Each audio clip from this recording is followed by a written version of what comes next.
انہوں نے دانوں پر تسبیح پڑھنے کا حکم یہ پوچھا ہے کہ دانوں پر جو تسبیح پڑھی جاتی ہے کیا یہ جائز ہے یا نہیں؟ ہم نے سنا ہے کہ یہ بدعت ہے. نہیں، بدعت نہیں ہے، دانوں پر تسبیح پڑھنا جائز ہے، کیونکہ تسبیح کاؤنٹ کرنے کا حدیث میں حکم ہے. آپ صلی اللہ علیہ وسلم نے فرمایا جس نے 33 دفعہ سبحان اللہ کا، 33 دفعہ الحمدللہ، 34 دفعہ اللہ اکبر، یہ تسبیحات فاطمہ. اسی طرح آپ صلی اللہ علیہ وسلم نے فرمایا جس نے 100 دفعہ لا الہ الا اللہ وحدہ لا شریک لہ لہ الملک ولہ الحمد وہو علی کل شیء قدیر، یہ کلمہ ہے. آپ نے فرمایا جس نے 100 دفعہ پڑھا، 100 دفعہ رات شام کو پڑھا، تو اس سے زیادہ نیکی کوئی کر نہیں سکتا. تو اس طرح کے جو فضائل ہیں 100 دفعہ، تو ظاہر ہے اس کو تو کاؤنٹ کرنا پڑے گا نا. تو کاؤنٹ کا کوئی بھی طریقہ ہو سکتا ہے، انگلیوں پہ بھی گنا جا سکتا ہے. آج کل ایک چائنا کی ایک بڑی مشہور ایک ڈیجیٹل مشین آ رہی ہے، اس کو آپ دباتے رہیں تو کاؤنٹ جس طرح سے بھی کیا جائے کھجور کی گٹھلیوں پر. تو وہ مقصد وہ تسبیح کے وہ دانے نہیں ہوتے، مقصد گننا ہوتا ہے. تو کسی بھی طریقے سے آپ گن سکتے ہیں. رات کو تسبیح فاطمی کب پڑھیں؟ رات کو تسبیح فاطمہ وتر کے بعد پڑھنی چاہیے یا جب بستر پر بیٹھیں تب پڑھنی چاہیے؟ جاوید احمد کشمیر سے. دیکھیے جب یہ بستر پہ لیٹ جائے نا اس وقت پڑھنے کا حکم ہے. حدیث ہے رسول اللہ صلی اللہ علیہ وسلم کی صحیح حدیث ہے. حضرت فاطمہ رضی اللہ تعالی عنہا نبی صلی اللہ علیہ وسلم کے پاس آئیں، عرض کیا کہ یا رسول اللہ میں گھر میں بہت خدمت کرتی ہوں، ہاتھوں پہ نشان پڑ جاتے ہیں چکی پیسنے سے، کوئی گھر میں خادم کا انتظام کر دیں. آپ صلی اللہ علیہ وسلم نے فرمایا میں تمہیں ایسا عمل نہ بتاؤں جو خادم سے بہتر ہے؟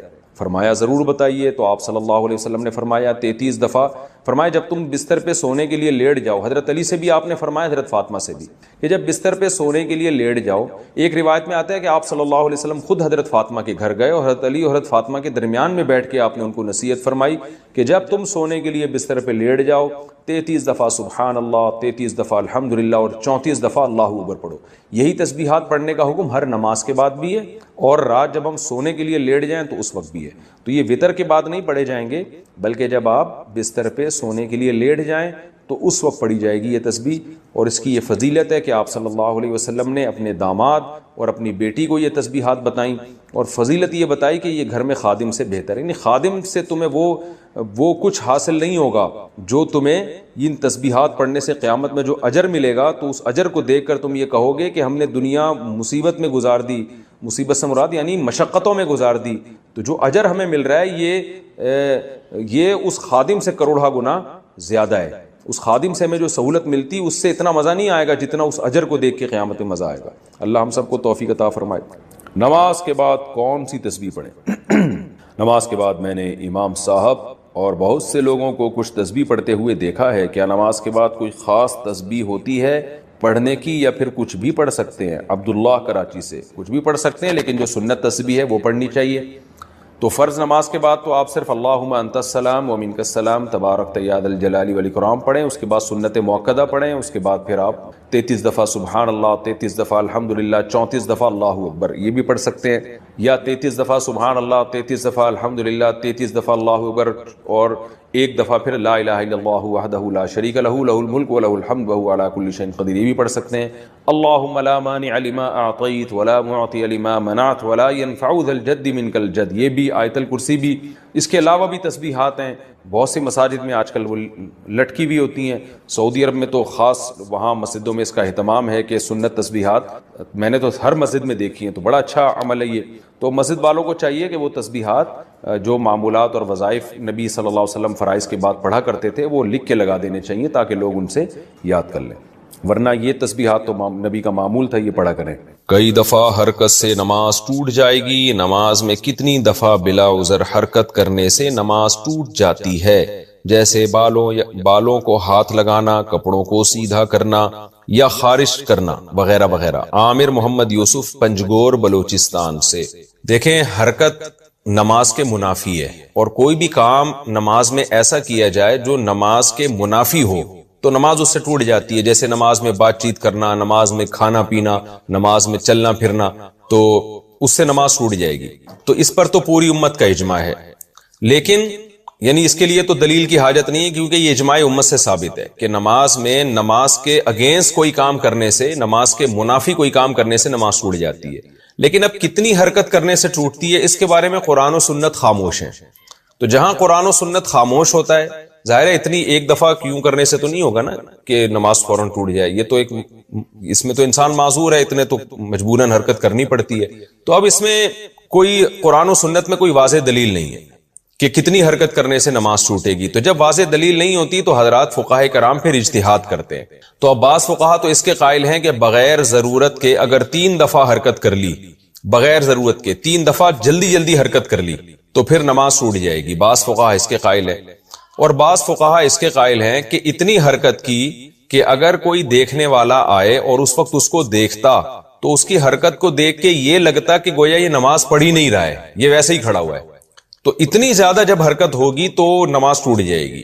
تو اس میں جو نماز پڑھ رہا ہے اس کی رائے کا اعتبار ہوگا کہ اگر کوئی مجھے آ کے اس وقت دیکھتا میں اتنی حرکت کر رہا ہوں تو وہ یہ سمجھتا کہ یہ نماز پڑھ رہا ہے یا نہیں پڑھ رہا. اگر وہ یہ سمجھتا کہ شاید یہ نماز ہی نہیں پڑھ رہا جو اتنا ہل رہا ہے تو پھر نماز ٹوٹ جائے گی. تو یہ دونوں قول ملتے ہیں. گنجائش اس دوسرے قول میں ہے کہ اتنی حرکت ہو کہ دیکھنے والا سمجھے کہ گویا یہ نماز ہی نہیں پڑھ رہا، تو پھر اس میں کوئی مقدار متعین نہیں، بس بہت زیادہ حرکت ہوگی کہ دیکھنے والا یہ سمجھے تو ہم یہ کہیں گے نماز اس کی ٹوٹ گئی ہے. اور پہلا جو قول ہے جس میں ہے کہ 3 دفعہ جلدی حرکت کی، وہ قول سخت بہت ہے، اس میں مشکل بہت ہے، لیکن احتیاط اسی میں ہے. تو بہتر یہی ہے کہ حرکت ہی نہ کریں تاکہ اس مسئلے میں پڑھنے کی ضرورت ہی پیش نہ آئے نا. ہمارے حضرت فرمایا کرتے تھے نمازی کو چاہیے پہلے جتنی جہاں کھجانا ہے نا تسلی سے کھجا لے، ہل اتنا ہل کے تھک جائے پھر کھڑا ہو. بہت سے لوگوں کو دیکھا ہے نماز سے پہلے سکون سے بیٹھے ہوتے ہیں، جیسے ہی نیت باندھیں گے ایک دم ہلنا شروع ہو جاتے ہیں، پتہ نہیں ان کو کیا ہو جاتا ہے، ایک دم حرکت کرنا شروع ہو جائے گی. تو تمیز سے نماز پڑھنی چاہیے انسان کو. تو ایسا کام نہیں کرنا چاہیے جو نماز کے منافی. ہاں کوئی بہت ضرورت ہے تو پھر جلدی سے حرکت کر کے وہ ختم کر دے اس کو جو خارش ہو رہی ہے، تاکہ نماز میں اس کا دھیان نہ بٹے. بعض دفعہ خارش ہو رہی ہوتی ہے سر میں یا کہیں چہرے پہ، اس طرح سے اس کو کوئی الجھن ہو رہی ہوتی ہے، اگر وہ نہیں کھجائے گا تو نماز سے دھیان ہٹتا ہے. تو اس میں تو ٹھیک ہے جلدی سے حرکت کر لی. یا کوئی نمازی کے آگے سے گزرنے کی کوشش کر رہا ہے اس کو ہٹا لینا چاہیے.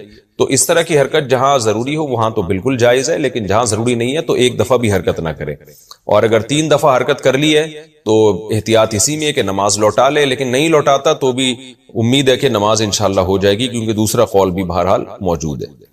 لیکن گناہ بہرحال ہوگا، یہ خوب ذہن میں رکھیں کہ بار بار بلا وجہ حرکت کرنے سے نماز کا خشوع و خضوع بھی خراب ہوتا ہے اور گناہ بھی ملتا ہے. یہ اللہ کا حلم ہے کہ اللہ سمجھاتا بہت ہے، لیکن سزا کے لیے اس نے ٹائم آخرت ہی کا رکھا ہوا ہے.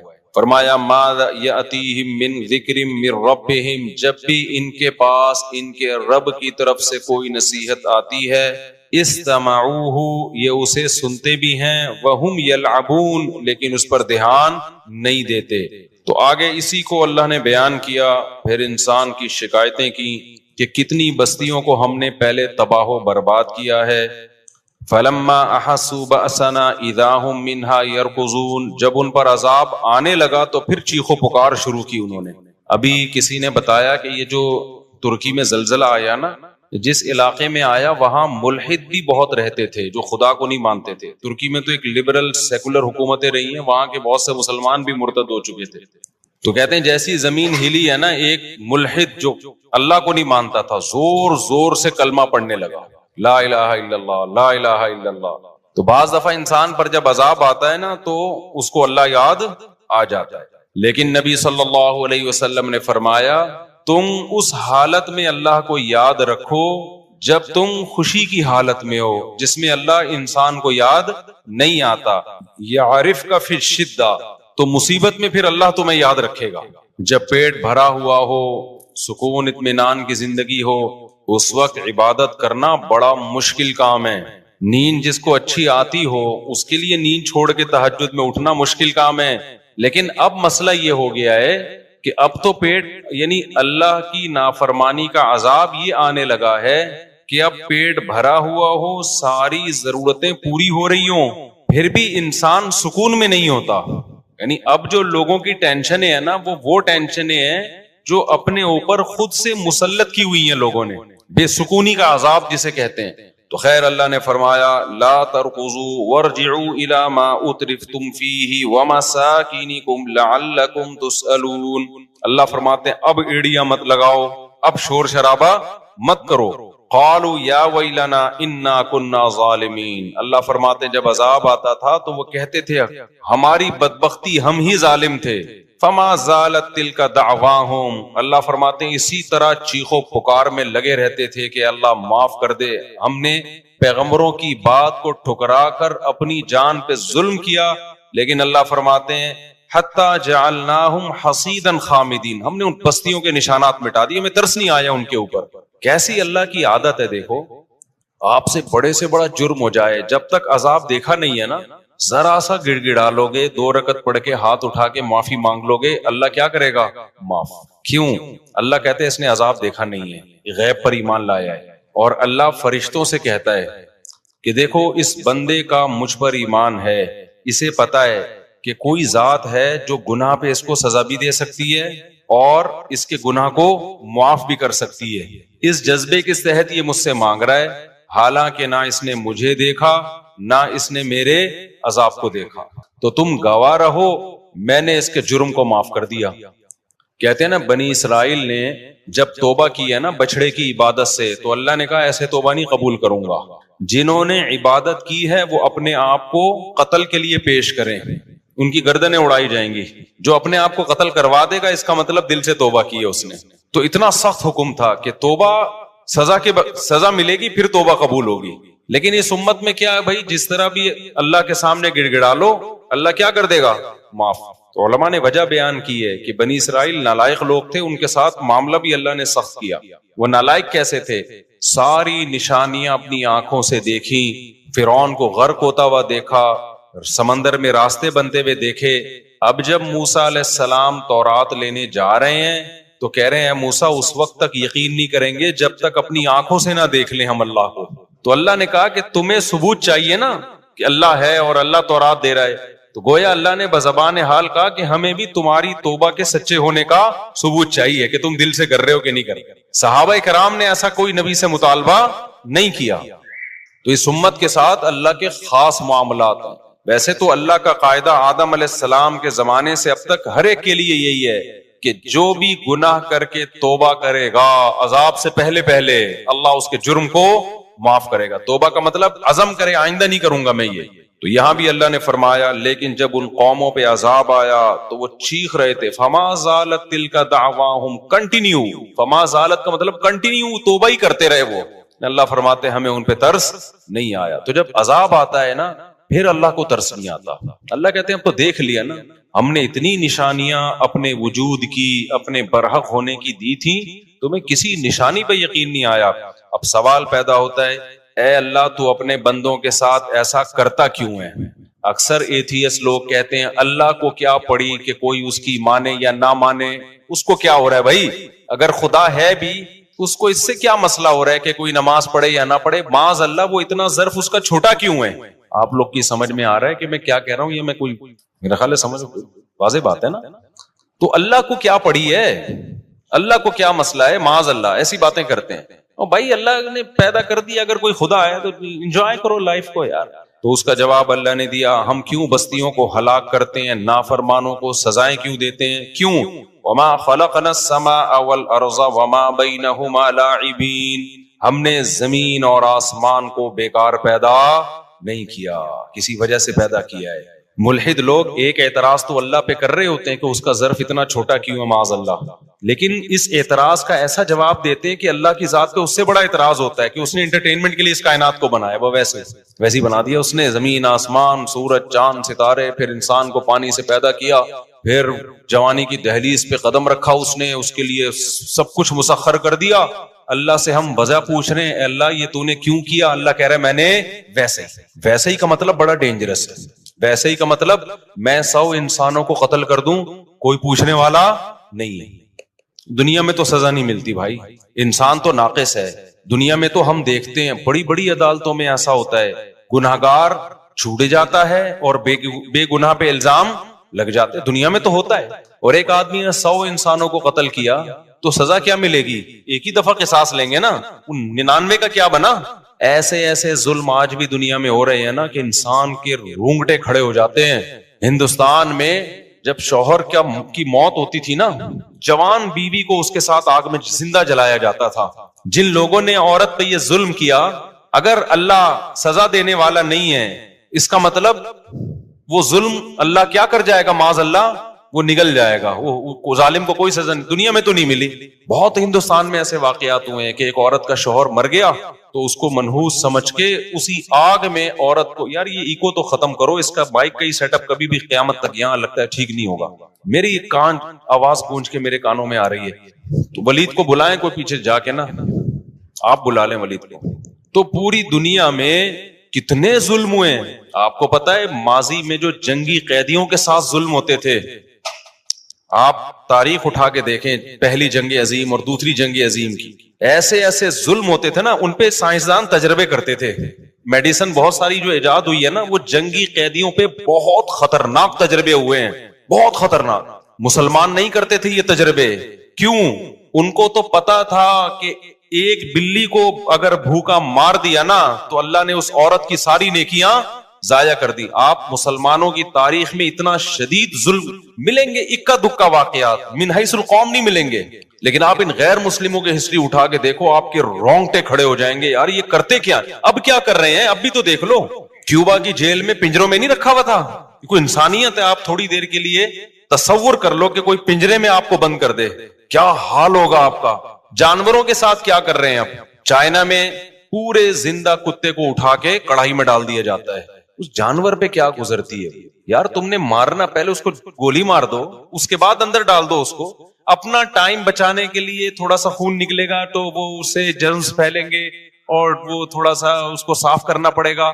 اپنا ٹائم بچانے کے لیے ایک زندہ جانور کو اٹھا کے آپ نے کڑھائی میں ڈال دیا, جلتی بھی, اس کی جان بھی بہت دیر سے نکلتی ہے کتے کی. اسلام نے جانوروں پہ کتنے احسان کیے. دیکھو یہ جو حلال جانور ہے نا, ایک علمی نقطے کی بات ہے, حلال جانوروں میں عقل نہیں ہوتی, بہت کم ہوتی ہے, شعور نہیں ہوتا زیادہ. حرام جانور اکثر بڑے ذہین ہوتے ہیں. جب آپ کسی حرام جانور کو قتل کرتے ہیں نا, جیسے کتے کو مار رہے ہیں, دوسرے کتے کو احساس ہو جاتا ہے کہ اگلا نمبر کس کا ہے, میرا ہے, اور اس پہ آپ کو ترس آنے لگے گا. جو اس کی آوازیں نکلنا شروع ہوں گی نا, آپ کو ترس آنا شروع ہو جائے گا اس کے اوپر. لیکن حرام جانوروں میں آپ دیکھ لیں, حلال جانوروں میں آپ دیکھ لیں, ایک گائے کٹ رہی ہوتی ہے, بقرعید میں ہوتی ہے نا اجتماعی قربانیاں, دوسری کھڑی بھی کیا کر رہی ہوتی ہے, وہ دم ہلا رہی ہے. اس کو پتہ ہی نہیں کہ میرے ساتھ ہونے والا کیا ہے, ابھی اس میں اتنا شعور نہیں ہے. ایک مرغے کو, ابھی میں نے 2 دیسی مرغیاں کاٹی بازار سے خرید کے, اپنی والی نہیں, بازار سے 2 مرغیاں میں نے خریدی, وہ دونوں تھی اصیل. ان کو الٹا لٹکایا ہوا ہے, قصائی کے پاس لے کے جا رہے ہیں اور دونوں لڑ رہی ہیں آپس میں. اصیل مرغیاں نا ایک دوسرے کو دیکھ نہیں سکتی, لڑتی ہیں. میں نے کہا ان کو دیکھو بے وقوفوں کو, ان کو پتا نہیں ابھی انہوں نے چھری کے نیچے آنا ہے, اور ان کی بدماشیاں دیکھو. وہ اس کو مار رہی ہے, تیری ایسی کی تیسی, یہاں تک کہ قصائی کے پھٹے پہ لے جا کے لٹا دیا, وہ چھری تیز کر رہا ہے اور وہ دونوں لڑ رہے ہیں. یہ بھی نہیں دیکھ رہے اتنا خون پڑا ہوا ہے, اتنی مرغیاں کے جنازے پڑے ہوئے ہیں, اگلا نمبر تمہارا ہے. نہیں جی, وہ دونوں آپس میں کیا کر رہی ہیں. یہ اللہ کی رحمت ہے جانوروں کے اوپر کہ ان کو موت سے پہلے موت کا احساس نہیں ہوتا. یہ کام آپ کتے کے ساتھ, بلی کے ساتھ کر کے دیکھو, اس کو اندازہ ہو جاتا ہے.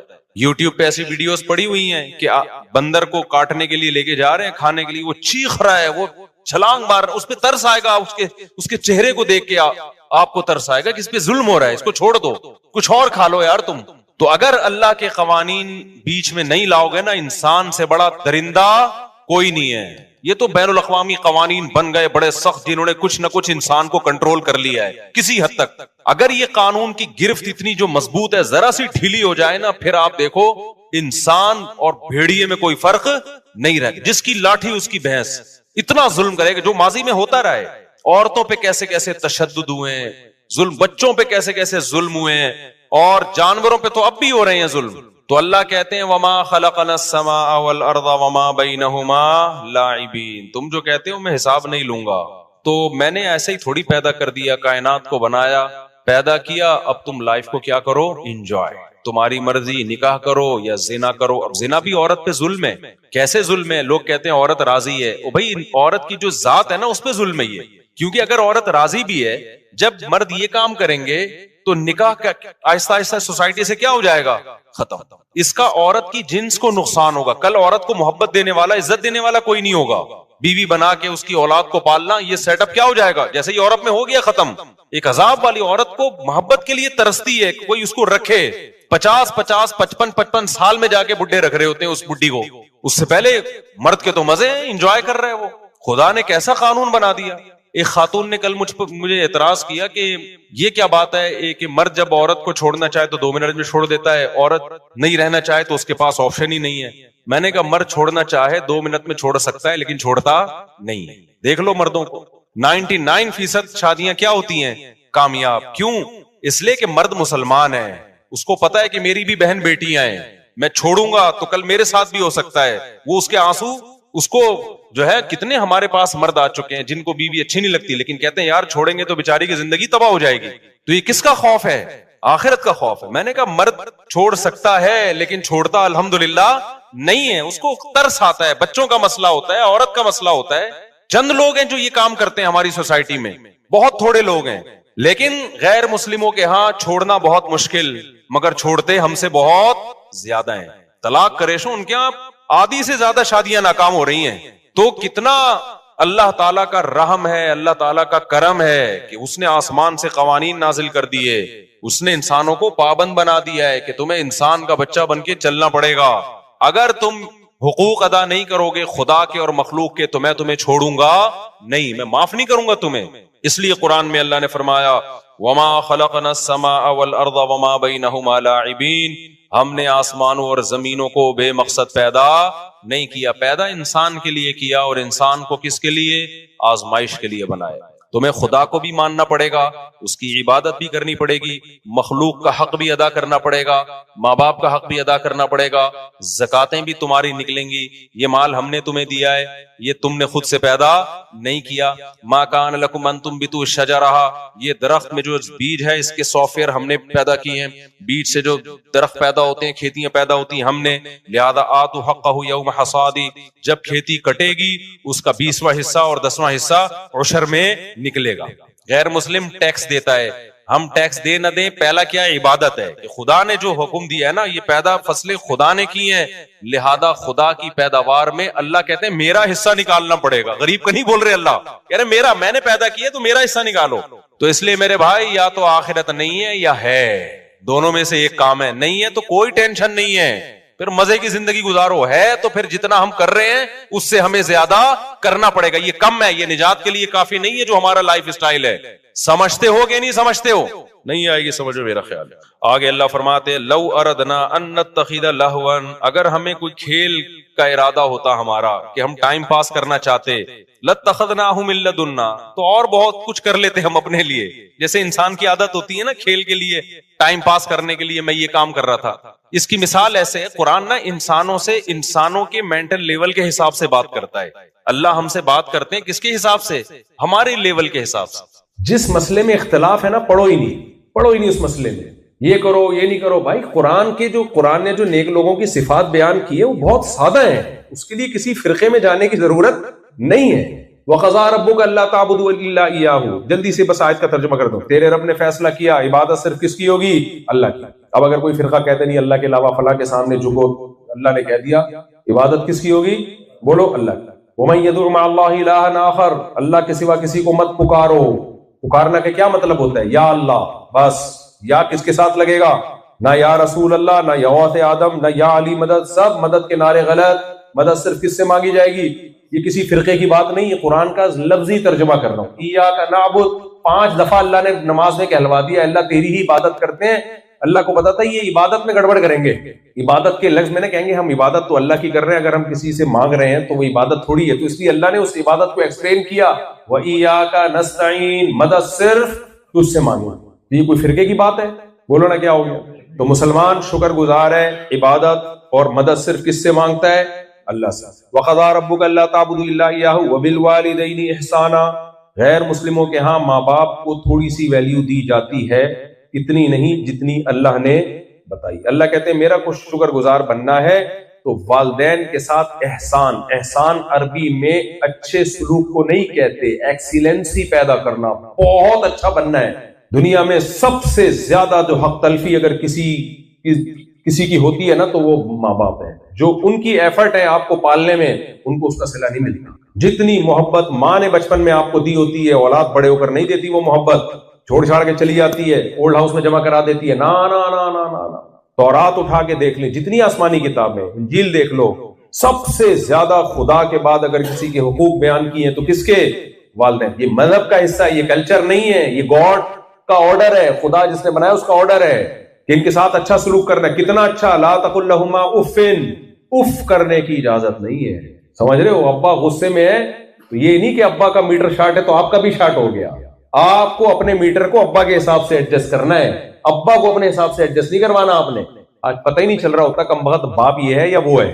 میرے سامنے کیس آتے ہیں نا باپ بیٹے کے, میں کہا یار تو پہلے بعد میں پیدا ہو گیا, تجھے پہلے ہونا چاہیے تھا, پتہ نہیں چل رہا ہوتا. بھائی ایسا نہیں ہوتا, جب آپ اللہ کو مانو گے تو بہت بڑا حق ہے ماں اور باپ کا. قرآن وصیت کے الفاظ استعمال کرتا ہے, احسان کا لفظ استعمال کرتا ہے. ایک اسکالر نے تو کہہ دیا ماں باپ کی فرما برداری ہے ہی نہیں اسلام میں, کوئی اطاعت لازم ہی نہیں ہے, اچھا سلوک ہے اطاعت نہیں. بھائی حقوق الوالدین, حقوق کہتے ہیں نافرمانی کو, حدیث میں اس کو اکبر الکبائر کہا ہے. ہاں کچھ بیسک رائٹس انسان کو اللہ نے دیے, اس میں ماں باپ کی اطاعت لازم نہیں ہے, وہ کچھ حقوق ہیں. لیکن نارملی ہر جائز چیز میں آپ کو اپنی ماں اور اپنے باپ کی اطاعت کرنی ہے جو آپ کے اختیار میں ہو. کچھ بیسک رائٹس ہیں جو اس انسان کو اللہ نے دی ہیں, اس میں ماں باپ زبردستی نہیں کر سکتے, زبردستی آپ کی شادی نہیں کرا سکتے, زبردستی آپ کو مجبور نہیں کر سکتے کہ اس طریقے سے کماؤ, وہ آپ کا رائٹ ہے. آپ پڑھنا چاہتے ہو, کمانا چاہتے ہو, ڈاکٹر بننا چاہتے ہو, جن کو آپ کا رائٹ ہے. ابا یہ نہیں کہ ہمارے یہاں ہوتا ابا ڈاکٹر ہے تو تیرا باپ ڈاکٹر تو تو بھی کیا ہے, اس کا دل نہیں لگ رہا ڈاکٹر بننے میں, تو زبردستی نہیں ہے اس میں. تو لیکن اطاعت جائز چیزوں میں, اگر آپ کی ماں آپ کو کہتی ہے پانی پلاؤ تو اسلام میں آپ کے پاس نو کا آپشن نہیں ہے. کچھ اسکالرز نے یہ بھی کہنا شروع کر دیا ماں باپ کے ساتھ اچھے سلوک کا حکم ہے, ان کی اطاعت کا نہیں ہے. غلط, اطاعت کا ہے. ہاں جہاں اللہ کے حکم کے خلاف آرڈر دے پھر اطاعت نہیں. تو اب یہ کسی فرقے کی بات ہے, بہانہ بنایا ہوا ہے ان مولویوں کے اتنے فرقے, تو میں کیسے اسلام کو فالو کروں, کیسے اسلام کو. ڈاکٹروں کی بھی تو کتنی آ رہا ہے, کوئی کہتا ہے انڈا ابال کے کھایا کرو, کوئی کہتا ہے تلا ہوا کھایا, کوئی کہتا ہے کھاؤ ہی نہیں. کچھ ڈاکٹر ہو گئے, ڈاکٹر 3 قسم کے ہوتے ہیں پتہ ہے. کچھ ڈاکٹر ہوتے ہیں ڈاکٹری میں دیوبندی, کچھ ڈاکٹر ڈاکٹری میں بریلوی, کچھ ڈاکٹر ڈاکٹری میں اہل حدیث. جو بریلوی ڈاکٹر ہوتے ہیں سب کھاؤ, ایسے کلپ ہیں ڈاکٹروں کے. 3 ٹائم کھانا ضروری ہے, یہ کہتے ہیں ناشتہ بہت ضروری, سب کھاؤ, سبزی بھی کھاؤ, گوشت بھی کھاؤ, انڈے بھی کھاؤ, مچھلی بھی کھاؤ, یہ بھی کھاؤ, جائیداد بھی, یہ زیادہ ہو گیا, یہ سب کچھ کھا جاؤ, تو جائیداد نہیں کھاؤ. تو یہ ڈاکٹروں کے بریلوی ہیں جو سب صحیح ہے بھائی, کوئی بدعت نہیں ہے. کچھ ڈاکٹر ہوتے ہیں دیوبندی مزاج کے. یہ فرقے بھی مولویوں میں ہے نا, یہ انسانوں کے مزاج ہوتے ہیں, تو کبھی مولویوں کے روپ میں آ رہے ہوتے ہیں, کبھی سائنسدانوں کے روپ میں آ رہے ہوتے ہیں, اور کبھی ڈاکٹروں کے روپ میں آ رہے. یہ ایک تھنکنگ ہوتی ہے انسان کی سوچنے کی. کچھ ڈاکٹر کیا کہتے ہیں, وہ دیوبندی ٹائپ کے ہوتے ہیں, نہ سب کچھ کھاؤ نہ سب چیزوں سے پرہیز کرو. اور کچھ اہل حدیث ہوتے ہیں ہر چیز بدعت, ہر حدیث کیا ہے ضعیف. تو وہ ڈاکٹر, آپ ان ڈاکٹروں کی ذرا کلپ دیکھیں نا, تو وہ ایسی خوراک بتاتے ہیں, آدمی کہتا ہے اس تکلف کی ضرورت کیا تھی. ابھی میں ایک ڈاکٹر کا کلپ دیکھ رہا تھا, پاکستان میں تھا, تو وہ بتا رہے تھے کیٹو ڈائٹ کا اور لو کارب ڈائٹ.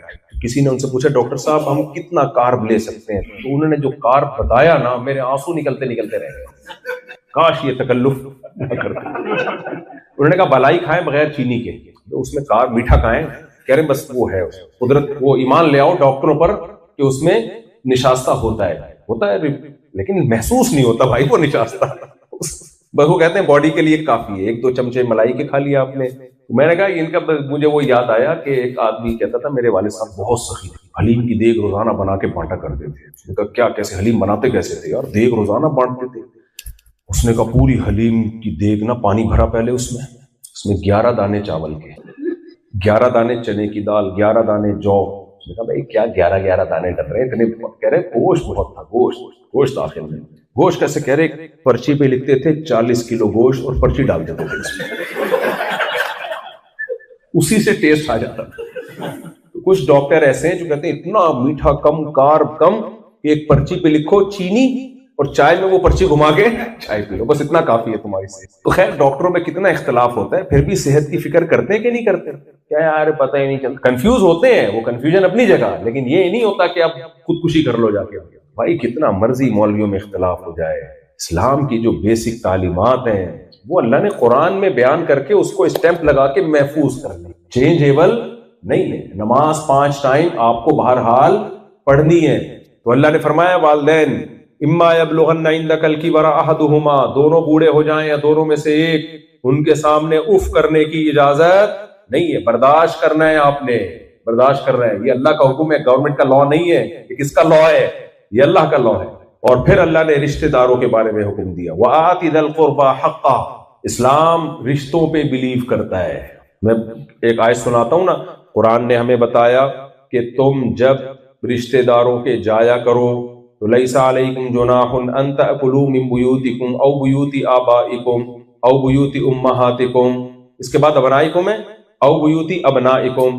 کوئی حرج نہیں ہے, تم اپنے ابا کے گھر میں جا کے بھی کھانا کھا سکتے ہو, تم اپنی ماں کے گھر جا کے بھی کھانا کھا سکتے ہو, اپنے بیٹوں کے گھر جا کے بھی کھانا کھا سکتے ہو. او بیوت اعمامکم, اپنے چچا کے گھر جا کے بھی کھانا کھا سکتے ہو. او بیوت عماتکم, اپنی پھوپھی کے گھر جا کے بھی کھانا کھا سکتے ہو. او بیوت اخوالکم, اپنے ماموں کے گھر جا کے بھی کھا سکتے ہو. او بیوت خالاتکم, اپنی خالہ کے گھر جا کے بھی. تو یہ قرآن کہتا بھائی اپنے ریلیٹو کے ہاں جانے میں کوئی حرج نہیں ہے. اتنا کہہ دینا کافی تھا کہ نہیں تھا؟ قرآن ایک رشتے کا تذکرہ اس لیے کر رہا ہے کہ قرآن کو معلوم تھا کہ انڈیا, پاکستان, بنگلہ دیش کے لوگ جب شکاگو امریکہ میں آئیں گے اور جب یہاں کے کلچر سے وہ متعارف ہوں گے تو ان کو پتہ چلے گا کہ انگلش میں, انگریزی زبان میں چچا, ماموں, خالہ, پھوپھی مارکیٹ سے کیا ہو گئے ہیں؟ شارٹ ہو گئے. کہ شارٹ کے نہیں ہو گئے؟ انکل ہیں, انٹی ہیں.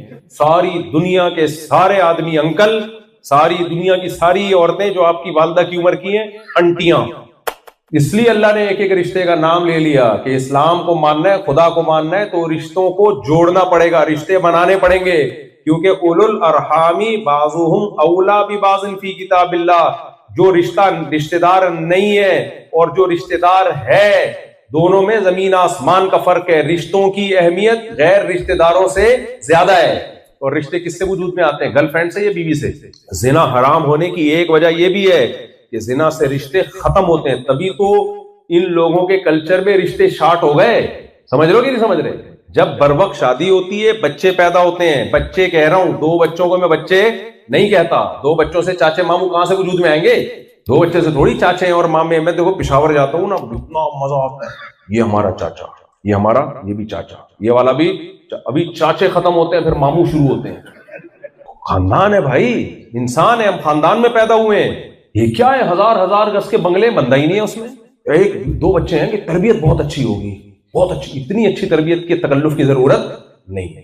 اتنی اچھی تربیت نہیں کرو کہ وہ خود تنہائی کا شکار ہو, اس کو خاندان نہ ملے, چچا ماموں نہ ملے, کزن نہ ملے, بہن بھائی نہ ملے. بیڑا غرق ہو جائے گا بھائی اس کا. دیواریں اور اس کو مل رہی ہیں اچھے واش روم بنے میں, اتنے بڑے بڑے واش روم, آدمی بستر ڈال کے سو جائے اس میں. گھر آباد کس سے ہوتا ہے؟ بچوں سے ہوتا ہے. تبھی حدیث میں آتا ہے تزوج الودود الولود, ایسی عورت سے نکاح کرو تو تمہیں اولاد دے. کیونکہ نکاح خاندان بڑھانے کے لیے کیا جاتا ہے. میں مثال دیتا ہوں نا, میرے پاس آپ نے مجھے ڈاکٹر لڑکی چاہیے. میں نے کہا بھائی